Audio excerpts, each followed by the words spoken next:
नमस्कार, मैं ट्विंकल दीक्षित। आप देख रहे हैं इंडिया राइज टीवी। आइए नजर डालते हैं आज की कुछ खास खबरों पर। आगरा में महिला आयोग द्वारा जन सुनवाई के मौके पर मौलाना द्वारा डिंपल यादव पर दिए गए बयान को लेकर महिला आयोग अध्यक्ष दिखाई दी सख्त। मीडिया से मुखातिब होते हुए महिला आयोग अध्यक्ष ने कहा कि महिलाओं पर अभद्र टिप्पणी करने का किसी को अधिकार नहीं है। महिला आयोग द्वारा मौलाना को भेजा गया है नोटिस। अध्यक्ष ने कहा कि पिछली सरकार है धर्मांतरण को बढ़ावा देती रही है। पिछली धर्मांतरण के प्रति महिलाओं को वर्तमान काल में जागरूक होने की जरूरत है। देखा जा रहा है कि धर्मांतरण के कई बड़े खुलासे सामने आए हैं और कई आरोपी गिरफ्तार भी हुए हैं। उन्होंने कहा कि ये सारी घटना आयोग के संज्ञान में नहीं थी। उन्होंने कहा कि इतने बड़े पैमाने पर धर्मांतरण होना बड़े अफसोस की बात है। पूर्वांचल के इलाके सबसे ज्यादा धर्मांतरण की चपेट में है। उन्होंने कहा कि गरीब जरूरतमंद महिलाओं को धर्मांतरण का शिकार बनाया जा रहा है। धर्मांतरण को लेकर कहा कि नाबालिग छात्राओं, युवतियों, महिलाओं को वेश बदलकर हाथ में कलावा, माथे पर टीका लगाकर सरगना सक्रिय रहते हैं। नाम, पहचान, धर्म छुपाकर पहले दोस्ती करते हैं, फिर करते हैं धर्मांतरण। ऐसे लोगों से सावधान रहना चाहिए। पूर्वांचल में बढ़ते धर्मांतरण के मामलों को देखते हुए करेंगे प्रवास। पूर्वांचल में बड़े स्तर पर धर्मांतरण जानकारियां मिली हैं। इस कारण 10 दिन के प्रवास पर रही पूर्वांचल के अलग अलग जिलों में महिला आयोग जिलाध्यक्ष जिस जिले से धर्मांतरण की जानकारी है वह वहां उपस्थित रहेगा। महिला आयोग द्वारा सर्वश्रेष्ठ योगदान महिलाओं, युवतियों को जागरूक किया जाएगा। राज्य महिला आयोग अध्यक्ष महिलाओं से संबंधित जन सुनवाई के मामलों में आगरा सर्किट हाउस तशरीफ लाई थी। अध्यक्ष का कहना था कि पिछली जन सुनवाई के मामलों में 100% समाधान मिला है, जो कि बड़े गौरव की बात है। India rise TV news channel Agra से क्राइम रिपोर्टर असीम भारती की रिपोर्ट। पहले तो मैं उन मौलाना के शब्दों की घोर निंदा करती हूँ कि जो उन्होंने इतने अपशब्द बोले हैं कि जिनको सार्वजनिक रूप से मुंह से निकालना भी एक बहुत भद्दी बातें लगती हैं। और रहा सवाल डिंपल जी का, तो डिंपल हमारी माननीय सांसद हैं। मैं किसी भी महिला के बारे में कह रही हूँ कि किसी को कोई अधिकार नहीं दिया है कि इस तरह की भाषा का उपयोग करें, क्योंकि मैं हर किसी को ये कहना चाहती हूँ कि वो चाहे पुरुष हैं चाहे महिला हैं, वो भी किसी कोख से ही जन्म लिया है। और वो जिस कोख से उन्होंने जन्म लिया है वो पहले किसी की बेटी थी, फिर किसी की बीवी बनी, और फिर उसके बाद वो उन जैसे लोगों की माँ बनी। तो कम से कम ये नहीं भूलना चाहिए कि हर घर में बेटियां भी हैं और महिलाएं भी हैं। तो महिलाओं के लिए इतनी छोटी और इतनी हल्की बात कहने का किसी को कोई अधिकार नहीं है। इसलिए हमने आयोग से संज्ञान लिया है सबको। और मैं आपको बताना चाहूंगी, क्योंकि महिलाएं थोड़ा एक कहना चाहिए ना कि हमारी जो भारतीय महिला बड़ी धैर्यवान होती है और बड़ी एक इमोशनल होती है अंदर से, और उसको कोई भी माइक लेता है और कोई भी कुछ भी कह के चला जाता है तो उनको बहुत सॉफ्ट टारगेट समझा जाता है। मैं आप लोगों के माध्यम से कहती हूँ कि महिलाएं भी थोड़ा सा जागरूक हों और इस तरह की चीजों में ना आए कि हमसे कोई क्या कह रहा है, या हमारे धर्मांतरण को लेकर आजकल इतना चल रहा है, उसमें भी देखा है जितना टारगेट है वो सब महिलाओं को ही टारगेट बनाया जा रहा है। तो मैं तो यही कहना चाहूंगी कि सारा हमारे महिलाओं को भी थोड़ा जागरूक होना चाहिए इन विषयों पे। और ये जो अभद्रता की बात है, मैंने दोनों को आयोग से नोटिस भिजवा दिया। जिस प्रकार से पूरा लगातार जन सुनवाई कर रही है, आपके सदस्य भी जन सुनवाई कर रही है, तो पिछले जो केसेस थे उनमें कितनी कमी देख रही है? क्या महिलाएं और सशक्त हो पा रही हैं? बहुत अच्छा सवाल आपने पूछा, क्योंकि जब मैं महिलाओं की जन सुनवाई में आपको एक बात बताऊंगी कि मैं हर केस को अपने खुद से अनुभव करती हूँ, मैं तब उस पर कार्रवाई करती हूँ। और इसका ही ये परिणाम है कि मैं जितनी भी जन सुनवाई करती हूँ उसका 100% निस्तारण मुझे अगली मीटिंग में मिलता है। आज भी मैंने आके जितने भी पिछले कामों की रिपोर्ट ली है, मेरी सारी जितनी एप्लीकेशंस मेरे पास थी सब में 100% निस्तारण है।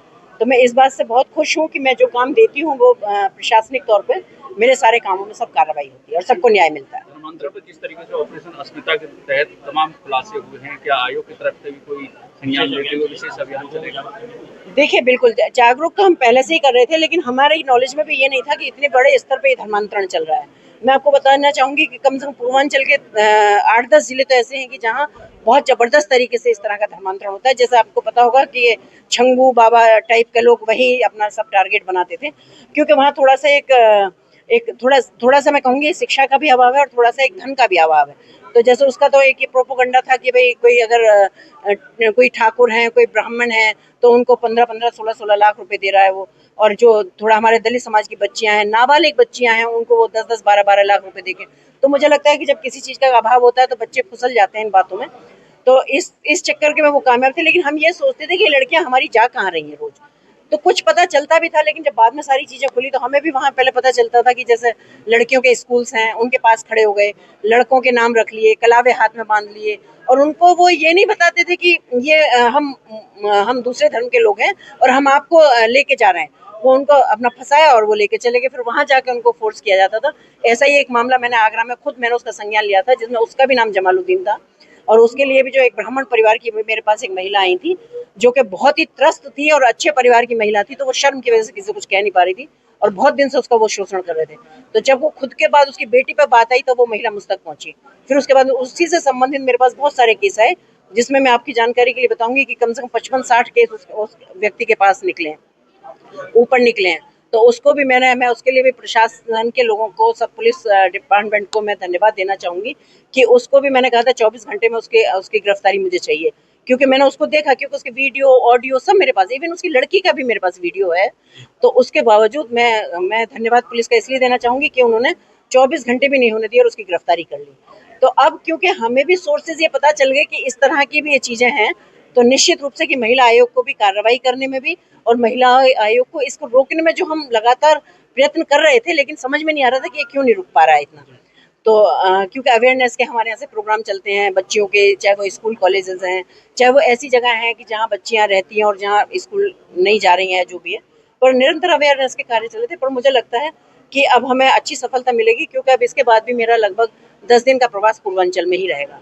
तो खुलासे के बाद अलीगढ़ से करीब 100 लड़कियों के लापता होने की भी खबर है। क्या आयोग पूरे उत्तर प्रदेश के अलग अलग जिलों के जो प्रशासनिक और पुलिस के अधिकारी उनसे समन्वय करके क्या कुछ तैयार करवाएगा? आपको एक बात बताना चाहूंगी कि उत्तर प्रदेश के हर कोने में महिला आयोग इस वक्त काम कर रहा है, और आप जैसा जानते होंगे एक महिला आयोग है तो महिलाओं से संबंधित सारे संज्ञान हम लेते हैं।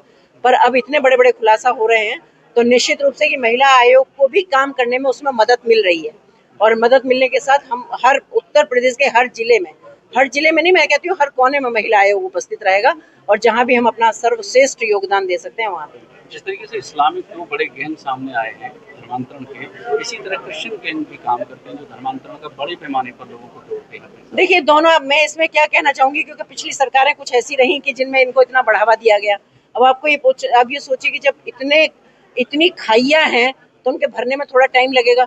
अब धीरे धीरे सब शुरू हुए। अभी देखा कि आपने कितने बड़े लेवल पे कभी कल्पना की थी, कितने बड़े लेवल पे कभी खुलेगा, पर अब खुल के आया। तो निश्चित रूप से टाइम लगेगा, लेकिन सब चीज खत्म होगी। आगे ताजा खबरों से जुड़े रहने के लिए हमारे चैनल को सब्सक्राइब, लाइक, बेल आइकन दबाना ना भूलें। धन्यवाद।